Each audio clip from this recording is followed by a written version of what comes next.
बिस्मिल्लाहिर्रहमानिर्रहीम। अस्सलाम वालेकुम। आपका दोस्त सलमान हैदर। दुआ है परवरदिगार से कि उसने आपको और आपके अहले खाना को अपनी हिफ्ज़ व अमान में रखा हुआ। ईवान इक़्तिदार में दूसरी बड़ी अहम मुलाकात की एक बाज़गश्त सुनाई दे रही है और ये मुलाकात बहुत ज़्यादा हसास है। इस्लामाबाद और रावलपिंडी की एक मुलाकात है और इस्टेब्लिशमेंट के बड़े, जी हाँ, वो सबसे पहले आपस में मिले हैं और वो बड़े कुछ बड़ों को लेकर इस्लामाबाद में एक दूसरी उन्होंने मुलाकात कराई। यानी यूं कहिए कि गुज़िश्ता 10 दिनों के अंदर ये दूसरी बड़ी मुलाकात है, यानी 8 दिनों के अंदर दूसरी बड़ी मुलाकात है। इस मुलाकात की कुछ कंफर्मेशन अभी मेरे पास आना बाकी है, तो फिर मैं बाकायदा तौर पर वो नाम भी ले लूँगा क्योंकि मेरा जिम्मेदार चैनल है, तो मैं एक हवा में बेपर की नहीं उड़ा सकता।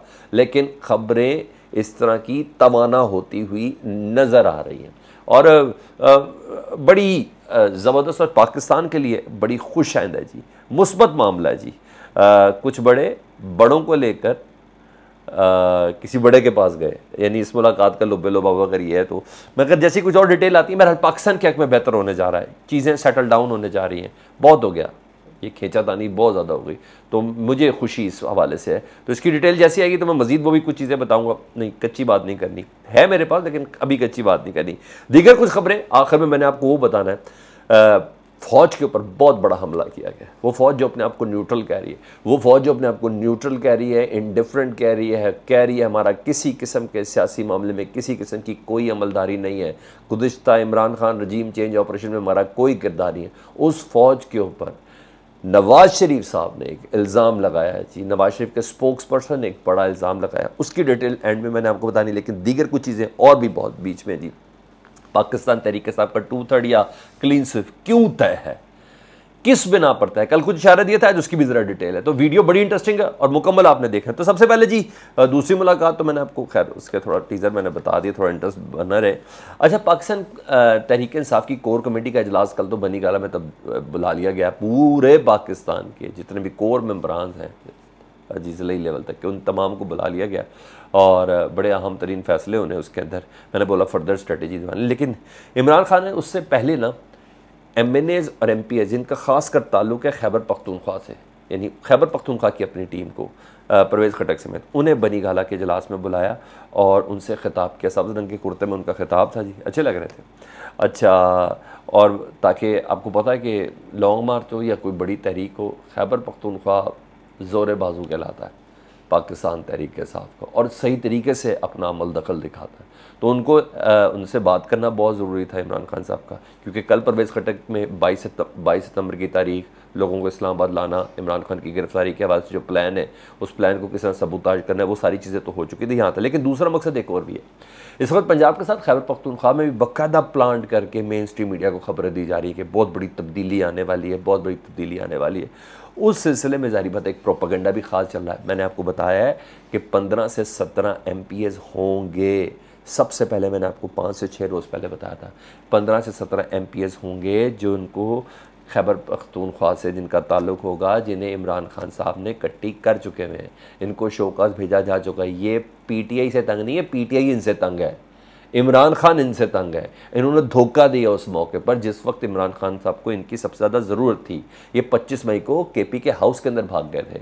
इन्होंने अपना टीम वर्क शो नहीं किया था, अपनी कॉन्स्टिट्यूंसीज़ के अंदर वो रिप्रेजेंटेशन नहीं दी थी। इनके ऊपर बड़े बड़े सीरियस एलिगेशन है। फिर वो आपको पता है, फिर ANP और फिर मौलाना फजल रहमान से जिनके राब्ते हैं, तो इस हवाले से एक सर्टन एटमॉस्फेयर तो है ना। तो उस टीम को खैबर पख्तूनख्वा की बुलाना मकसूद था और उनके ज़रिए सारा प्रोपेगेंडे को नाकाम बनाना था। इमरान खान साहब ने बताना था कि जी मुझे आपके ऊपर पूरा एतमाद है, ठीक है, किसी किस्म की कोई एम्बिगुइटी मुझे आपके साथ नहीं है, पार्टी आपके साथ खड़ी है और आप पार्टी के साथ खड़े हैं, उन चंद अफराद के अलावा, ठीक है जी। तो ये एतमाद साजी थी, इसलिए खैबर पख्तूनख्वा की कोर कमेटी को ना आज ही उन्होंने बुला के खिताब कर दिया जी। दूसरा जी, बड़े अहम तरीन, बहुत ही अहम खबर, लेकिन इसकी बैकग्राउंड जानना बहुत ज़रूरी है, फिर आपको मैं खबर पूरी बताया। तो इमरान खान साहब को जब इक़्तिदार में आए ना, कुछ अपनी वजह से, कुछ अपने फैसलों की वजह से, कुछ अपनी दूरअंदेशी की कमी की वजह से, टीम वर्क के सही चुनाव ना होने की वजह से इमरान खान साहब ने टिका के इक़्तिदार में आकर धोखे खाए हैं। बहुत से ऐसे फैक्टर में चला जाऊँगा ना, मैं 2 घंटे इसी में बोलता रहूँगा। बहुत से धोखे उन्होंने खाए। तो अच्छी बात है कि लेसन हैज़ बीन लर्न, वो हासिल कर लिया जी। लोगों को उन्होंने बगैर सोचे समझे टिकटें भी दी, सिफारिशों पे, बड़े बड़े लीडर्स के कहने पर दिया, पता चला जी फिर कभी वो लोटे हो गए वो लोग बाद में, अच्छा, डीसीड भी हुए, जलील भी हुए, कुछ एक एक सीट वाले अपोजिशन लीडर बन गए राजा रियाज की शक्ल में। कुछ ने कहा पब्लिक अकाउंट्स कमेटी की ज़रा ज़िंदगी में लिखा तो जाएगा ना एक फट्टे के ऊपर कि हम कोई बड़ी सीट पे बैठे थे। इनका ज़िंदगी में तसव्वुर ही नहीं था कभी कोई बड़ी को वजारत लेंगे, लेकिन पब्लिक अकाउंट्स कमेटी में बैठ गए क्योंकि टारगेट बड़ा अचीव उन्होंने किया था मौजूदा हुकूमत के लिए, नूर आलम खान वगैरह। इस तरह के बहुत धोखे मिले इमरान खान साहब को। मैंने फिर बोला इसमें इमरान खान साहब की खुद भी बहुत से फैसला साजी उसके अंदर शामिल है, ठीक है। मतलब टका के डज लगी इमरान खान साहब को इन 3.5 सालों के अंदर जी, और कई मुनरिब भी हो गए और ये तमाम चीज़ें होती रहीं। खान साहब ने सबक हासिल कर लिया और ख़ान साहब ने फ़ैसला कर लिया बड़े स्ट्रॉन्ग फुट के ऊपर कि वो नज़रियाती लोगों को अब अपने साथ रखेंगे, और उनकी नज़र में नज़रियाती वो है जो उस वक्त उनके साथ खड़ा था जब उनके पास कुछ भी नहीं था। उन तमाम नज़रियाती लोगों को अहम तरीन ओहदे मिलेंगे, उन तमाम नज़रियाती लोगों को पार्टी के अंदर आगे लाया जाएगा। अब ये फ़ैसला हो चुका है। पुराने चेहरे वो सामने आएंगे जिन्होंने कुर्बानियाँ दी हैं पार्टी के लिए, जिनको गलती हो गई, इग्नोर किया गया, उन तमाम को आगे लाया जाएगा और उनको सामने लाने का फ़ैसला कर लिया गया। हामिद खान साहब इसमें शामिल हैं जी।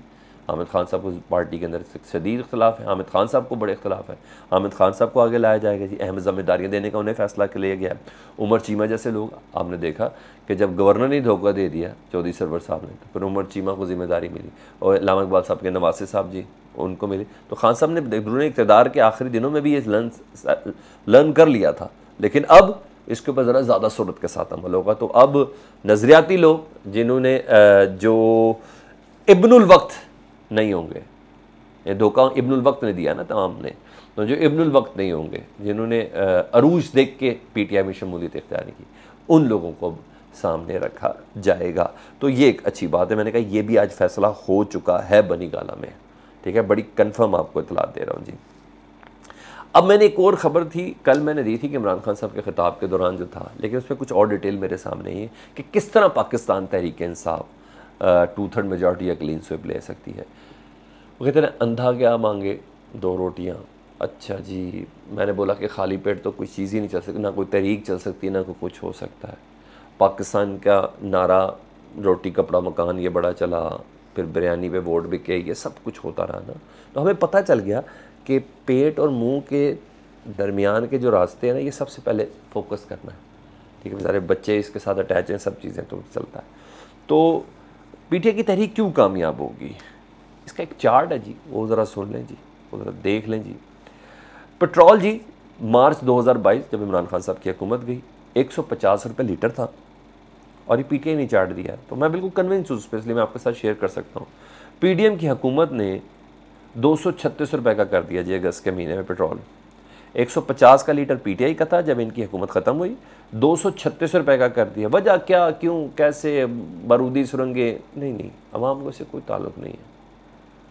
इस तरह का कोई अवाम ने बिजली ख़त्म होने पर मीनार पाकिस्तान में तंबू लगा के भी शहबाज शरीफ साहब को देखा हुआ है, ठीक है, सड़कों पे घसीटते हुए भी देखा है। अगर अवाम को उसका यकीन नहीं है तो अवाम को फिर इसका भी यकीन नहीं है, यह आपने ज़हन के अंदर रखना है। गरीबानों से पकड़ के फांसी चढ़ाएंगे, ये करेंगे, पेट फाड़ के निकालेंगे, अगर वो बात सही है ना, तो फिर ये बात भी सही है जो इमरान खान साहब कह रहे हैं, ठीक है। तो 150 था, 236 रुपये का हो गया जी। डीजल 144 रुपये 50 पैसे का था मार्च में इमरान खान के दौर में, 247 का है अब। अच्छा जी, इलेक्ट्रिसिटी 16 रुपये यूनिट थी, अब 36 रुपये फ़ी यूनिट हो चुकी है। आटा जो है 55 रुपये किलो था, अब 90 या 100 या 100 से भी ऊपर अब मिल रहा है। अच्छा जी, घी था 473 रुपये किलो था मार्च में, ये चंद महीनों में ये हुआ है, ये जो सारा फूका गया, सूर फूका गया जी, और अब 542 रुपये किलो तक पहुंच गया 476 से। दाल माज 270 की थी, अब 378 की है, और दाल मसूर 216 की थी, 322 की हो चुकी है। प्याज 48 रुपये के थे, अब 101 से ऊपर के हैं जी। टमाटर 80 रुपये के थे, अब 164 रुपये के। तो ये चार्ट है जी, ये सारा सेठों के लिए नहीं है, एमएनएस के लिए नहीं है, मिनिस्टर्स के लिए नहीं है, उन 500 ख़ानदानों के लिए नहीं है, ये lower class, lower middle class, upper middle class, उनकी बेसिक ज़रूरत ये है। पेट्रोल होगा गाड़ी चलेगी, सुकून होगा बिजली आएगी, तो पंखा चलेगा, तो ये सब चलेगा। तो ये वो डिफरेंस है जिसके बिना पर मुझे आपने कमेंट सेक्शन में बता देना है, क्योंकि मैंने गलत डिफरेंस आपके साथ शेयर किया है। कि इसके बाद कोई वजह रह जाती। अब तो खैर नून लीग खुद भी मानते हैं कि इमरान खान आएगा तो सब कुछ ले जाएगा, काप ही जाएगा इन सबको, सारी जमातों को। तो बहरहाल मैंने कहा ये मैं चार्ट आपके सामने रख दूँ ताकि एविडेंस के साथ वो बात चलती रह जी। अच्छा, एक इतलात ये है कि पाकिस्तान तहरीक इंसाफ और परवेज़ इलाही, मेरे पास ये कुछ कन्फर्म इतलात है, इनके दरमियान थोड़ी सी चल रही है जी। परवेज़ इलाही साहब थोड़ी रिलैक्सेशन दिखा रही है नेक्स्ट मरले में जो तहरीक वाला मामला है। अव्वल तो इंशाअल्लाह ताला उससे पहले पोजीशन सही हो जानी है, मुझे ऐसा लगता है। तो वो उस वाले मामले पर ना परवेज़ इलाही साहब इतना खुल के नहीं खेलना चाह रहे इमरान खान साहब के सेकंड फेज़ को, जो इस्लामाबाद की तरफ जाना, जो सितंबर की जो डेट है जी, और टारगेट बड़ा है, और ये टारगेट परवेज़ इलाही साहब को भी उतना है जितना KPK को है। तो धरना देना है, तहरीक चलानी, कुछ भी है, जब पंजाब का बड़ा अहम तरीन किरदार होगा और उसमें पूरी ताकत चाहिए होगी, डेफिनेटली है, बहुत सी चीज़ें चाहिए होंगी। तो परवेज़ इलाही साहब इस्टेब्लिशमेंट के साथ भी चलना चाहते हैं, ठीक है, और कोई शक नहीं, वो अपने आप को कहते भी हैं। तो इस हवाले से ना यहाँ तक बात हुई है कि सर आप पार्टी का जो हिस्सा है ना, वज़ारी इल्ज़ाम तो वैसे भी लग रहा है कि 10 सीटों पर वज़ारत आला दे दिए। अगर आप पार्टी का हिस्सा, अगर आप इस हुकूमत का हिस्सा है ना, तो आपको पूरी वज़ारतें सारी दे देते हैं। तो हमने कुछ फैसले बड़े करने हैं, बड़े काम डालने हैं, तो अगर आपको कोई फैसला करने में कोई प्रॉब्लम है ना, तो वज़ीर आला PTI का ले आते हैं, ऑल अप टू यू। यहाँ तक बात हुई है जो मैंने आपको खबर देनी थी, यहाँ तक बात हुई। फैसला खैर उन्होंने ही करना है, और मोनू सराई बड़े जिगरे वाले हैं जी, बहुत जिगरे वाले हैं वो। उनको खान साहब के अलावा नज़र कुछ नहीं आ रहा, मुस्तकबिल भी नज़र नहीं आ रहा, हाल भी नज़र नहीं आ रहा, तो वो अपनी कमिटमेंट पर कायम है। तो बहरहाल वो जो थोड़ी बहुत रिलैक्सेशन है ना, जारी बात है, परवेज़ इलाही का बड़ा ताल्लुक है इस्टेब्लिशमेंट के साथ। तो यहाँ तक मैसेज उनको दे दिया कि सर अगर कोई ऐसा इशू है ना फैसला साजी भी, तो हमने करने बड़े काम, आप मिनिस्ट्रियाँ ले लें जितनी हमें देनी है, तो वज़ारत आला हमें दे दें। तो यहाँ तक भी बात हो रही है, ये थी। अब आ जाऊँ जी, जो फ़ौज के ऊपर इल्ज़ाम लगाया, इस्टेब्लिशमेंट के ऊपर इल्ज़ाम लगाया, सिविल DG SPR जिन्हें कहता हूँ, नवाज शरीफ की दाई आँख कहता हूँ जिन्हें, नजम सेठी साहब ने, उन्होंने बयान दिया ना कि इस्टेब्लिशमेंट ने खुशी से नहीं बल्कि मजबूरी से इमरान खान को इक़्तिदार से निकाला है। इस्टेब्लिशमेंट ने खुशी से नहीं, मजबूरी से इमरान खान को इक़्तिदार से निकाला है, लेकिन इमरान खान की मकबूलियत ख़त्म होने का नाम नहीं ले रही। इससे बड़ा कोई एलिगेशन है इस्टेब्लिशमेंट के ऊपर? नजम सेठी साहब जो चिड़िया के तहत सिविल DG SPR भी बन जाते हैं और मुस्लिम लीग नून के तर्जुमान भी बन जाते हैं। इस्टेब्लिशमेंट कह रही है हम न्यूट्रल हैं, ये कह रहे हैं मजबूरी से निकाला है। क्या मजबूरी थी? वही तो इमरान खान कह रहा है कि इम्पोर्टेड हुकूमत है, गद्दारियाँ हुई हैं, मीर सादिक थे, मीर जाफ़र थे, वही तो इमरान खान कह रहा है।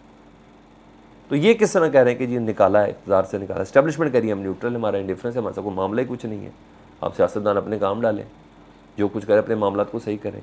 नजम सेठी जैसा बंदा ये कह रहा है, ये पूरा इल्ज़ाम लगा रहा है इस्टेब्लिशमेंट के ऊपर, ठीक है जी, इल्ज़ाम लगा रहे हैं। इमरान खान ऑलरेडी XY चक्कर में ये सब चीज़ें कह चुके हैं, तो इल्ज़ाम लगा रहा है। तो मुझे ऐसा लगता है कि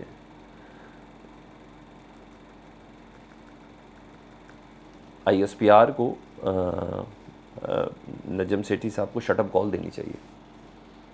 हाँ, इन खबरों की कि टर्न्स बहुत ज़्यादा मुख्तलिफ हैं। कहना चाहिए कि ये जो आए, ये पहले भी एक प्रोसेस है ना, इसी तरह की बातें कर रहे हैं, इसी तरह की बातें कर रहे हैं, इसी तरह की बातें कर रहे हैं। मैं आपको पहली खबर मुलाकात के वजह से इतना मुताद होकर चल रहा हूँ, तो ये मेरी जिम्मेदारी है ना सर, मैं ऐसे बेपर की कैसे उड़ा दूँ? With the best of my knowledge मैं आपके साथ शेयर करूँगा। तो मुझे लगता है ISPR को इस पर बाकायदा तौर पर शटअप कॉल देनी चाहिए। सर कहाँ से बातें ला रहे हैं आप कि हमने मजबूरी में इक़्तिदार से निकाला? हम तो न्यूट्रल है। ये अपडेट थी, फीडबैक से मुतालिक जो आगा कीजिएगा। हाँ, आगे कुछ इन्फॉर्मेशन है वो ज़रा कन्फर्म हो जाए फिर आपको बताता हूँ। अल्लाहुम्मा सल्ली अला मुहम्मद व आले मुहम्मद।